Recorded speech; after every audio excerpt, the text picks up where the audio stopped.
Every time you open that app, Tinder, Hinge, Bumble, doesn't matter, you tell yourself the same thing. Just a few minutes. 45 minutes later, you're still there. You swiped 100 times, got 2 matches, one didn't reply. One replied with "hey" and disappeared, and you close the app feeling something you can't quite name. Not sad, not angry, just empty. Like you wasted something. Time, energy, a piece of something you can't get back. That feeling has a name, and it was put there on purpose. What I'm about to show you is not a conspiracy theory. It's a business model.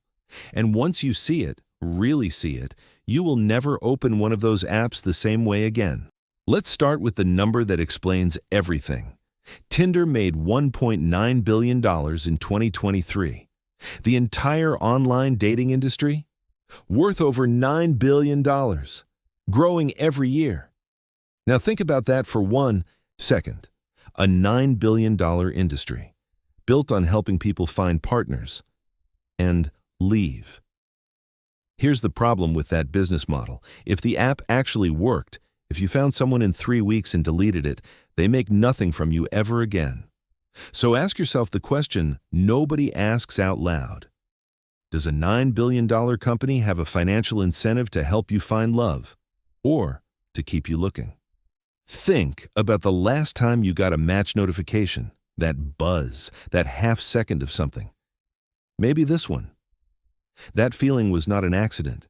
It was engineered, in a lab, by people with psychology PhDs whose entire job is to make sure you feel just good enough to stay and just frustrated enough to pay for more. It has a name, variable reward scheduling. It's the same mechanism that runs slot machines, the same thing that makes gambling addictive. You don't win every time. You win just often enough that you can't. Stop pulling the lever. Tinder's former VP of marketing said it openly in an interview. They designed the swipe mechanic to feel like a game, not a search for a partner, a game. And what do games have? Leaderboards, pay-to-win mechanics, and players who keep coming back because they almost won last time. That's your love life right now. A pay-to-win mobile game, and you've been playing it on their terms. But here's where it goes from uncomfortable to infuriating. The algorithm has a score for you. They've called it different things internally. ELO score, desirability score. It determines who sees your profile, when they see it, how many people see it. When you first sign up, you get a boost, more visibility, more matches, more of that feeling. Why? For the same reason a dealer gives you the first hit for free. Then the boost fades, your matches drop. You feel less attractive. You start wondering what's wrong with you. You look in the mirror differently. And right on cue, the notification. Boost your profile for just $6.99. They manufactured your insecurity, then sold you the cure. Read that again.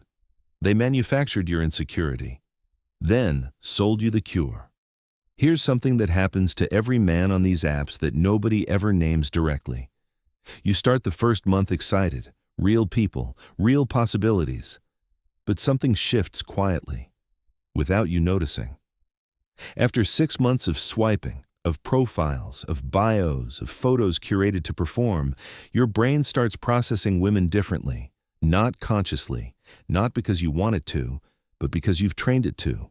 Swipe, evaluate, next, swipe, evaluate, next, thousands of times, and then you go on a real date with a real woman who has a nervous laugh, who takes a second to warm up, who doesn't look exactly like her photos. And something in you, the part the app rewired, is already looking for the exit.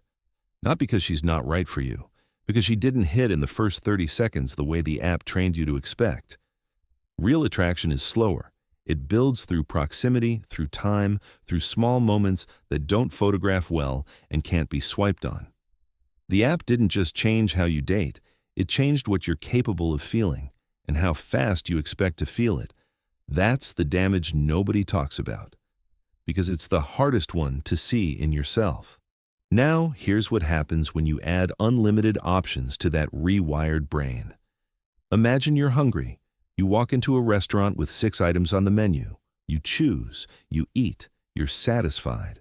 Now, Imagine the same hunger, but you're standing in front of a menu with 800 options. You read for 20 minutes. You order something. You spend the entire meal wondering if the table next to you got something better. That's every date. You've been on while still actively swiping, not because the date was bad, because somewhere in your pocket there are 800 other options still loading. The app needs you to feel that way. Certainty is the enemy of the scroll. Let's talk about Hinge. Because Hinge plays the game differently. Their slogan, designed to be deleted. Clever. Almost believable. Except Hinge is owned by Match Group, the same company that owns Tinder, the same parent company with shareholders who need to see revenue growth every quarter. In 2023, Match Group's own investors were asking questions, not how do we help users find partners faster, but how do we monetize the funnel better? Designed to be deleted is a marketing line, not a business model. And premium subscriptions? Studies show paying for dating apps does not significantly improve your chances of finding a relationship. It improves your visibility. Temporarily. But visibility, without connection, is just more noise. Here's what you're actually paying for, the feeling that you're doing something. You spent money, so it must be working. You stay longer, you spend more. The cycle continues. They didn't sell you better matches, they sold you the illusion of forward motion. So here's what you do with all of this. If you still use the apps, use them like a tool. 20 minutes, intentional, then closed. You check it, you respond, you close it, you don't live inside it. Because every extra hour you spend in their environment is an hour spent being processed by a system that makes money from your dissatisfaction.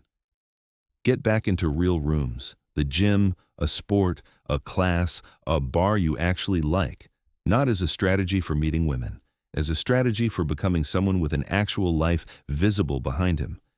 Because that's what real attraction runs on. Presence, the way you move, the way you hold a conversation when you're not staring at a screen. The fact that you're somewhere, doing something, for reasons that have nothing to do with being chosen. When you match with someone worth your time, get off the app fast. Suggest a call, suggest a coffee. Every day of in-app texting is a day the connection stays hypothetical.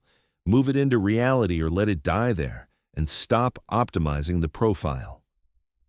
The most dangerous version of you, dangerous to the algorithm, dangerous to the whole system, is a man who needs the app so little that he barely thinks about it. A man building something. A man who is somewhere fully. A man whose attention is scarce enough that when he gives it, it means something. That man doesn't get more matches. He needs fewer. Here's the truth underneath all of this. Dating apps are not evil. They're businesses. And like every business, they serve their interests first. The moment you understand that, really, understand it in your gut, you stop being a user. You become someone who sees the machine clearly, and seeing it clearly is the first step to not being run by it. You came into this video feeling like something was off. Now you know what it is. Now you know where it comes from. And now you know it was never about you.